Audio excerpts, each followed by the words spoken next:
मित्रांनो, आई वडिलांनी आयुष्यभर कष्ट करून कमावलेली मालमत्ता मुलांच्या नावावर केली, पण त्यानंतर मुलांनीच त्यांचा सांभाळ करण्यास नकार दिला. तर अशा वेळी आई वडिलांकडे कोणताच पर्याय उरत नाही का? या प्रश्नाचं अत्यंत महत्त्वाचं आणि लाखो ज्येष्ठ नागरिकांना दिलासा देणारं उत्तर आता मुंबई उच्च न्यायालयानं दिलं आहे. न्यायालयाच्या या ऐतिहासिक निर्णयानुसार जर मुलांनी किंवा नातेवाईकांनी आई वडिलांचा सांभाळ करण्याचे कर्तव्य पार पाडलं नाही, तर विशिष्ट परिस्थितीत ज्येष्ठ नागरिकांना त्यांनी हस्तांतरित केलेली मालमत्ता परत मिळवण्याचा कायदेशीर अधिकार आहे. नेमका हा निर्णय काय आहे आणि तो सर्वसामान्यांसाठी का महत्त्वाचा आहे, हे आज आपण सोप्या भाषेत समजून घेणार आहोत.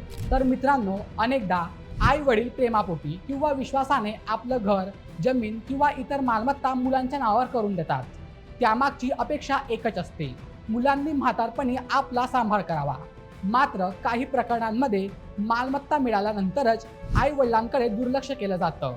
त्यांना मानसिक किंवा शारीरिक त्रास दिला जातो, अगदी घराबाहेरही काढलं जातं. अशाच एका प्रकरणावर सुनावणी करताना मुंबई उच्च न्यायालयाने स्पष्ट केलं की पालकांचा सांभाळ करण्याच्या अपेक्षेवर मालमत्ता हस्तांतरित करण्यात आली असेल आणि ती अपेक्षा पूर्ण झाली नाही, तर अशा हस्तांतरणाला आव्हान देता येतं आणि मालमत्ता परत मिळवण्याची मागणी करता येते. हा निर्णय पालक व ज्येष्ठ नागरिकांचे भरणपोषण आणि कल्याण अधिनियम 2007 मधील कलम 23 वर आधारित आहे. या कायद्याचा उद्देश ज्येष्ठ नागरिकांच्या सन्मानाने जगण्याच्या अधिकाराचे संरक्षण करणे हा आहे. मात्र एक गोष्ट लक्षात घेणं तितकंच महत्त्वाचं आहे: हा निर्णय प्रत्येक मालमत्ता हस्तांतरणाला आपोआप लागू होत नाही. संबंधित प्रकरणातील परिस्थिती, मालमत्ता कोणत्या अटीवर देण्यात आली होती आणि खरंच पालकांचा सांभाळ करण्यात आला की नाही, याचा स्वतंत्रपणे विचार करूनच निर्णय घेतला जातो. त्यामुळे प्रत्येक प्रकरणाची कायदेशीर पडताळणी आवश्यक असते. एकूणच मुंबई उच्च न्यायालयाचा हा निर्णय लाखो ज्येष्ठ नागरिकांसाठी मोठा दिलासा मानला जात आहे.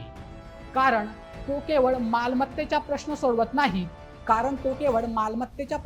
नाही, तर आई वडिलांच्या सन्मानाने, सुरक्षितपणे आणि स्वाभिमानाने जगण्याच्या अधिकारालाही कायदेशीर बळ देतो. या निर्णयाबद्दल तुमचं मत काय आहे? अशा प्रकरणांमध्ये कायदा आणखी कठोर असावा का? तुमचं मत आम्हाला कमेंटमध्ये नक्की कळवा. आणि अशा व्हिडिओसाठी आपल्या बोलमेच्या यूट्यूब चॅनलला सबस्क्राईब करायला विसरू नका. धन्यवाद.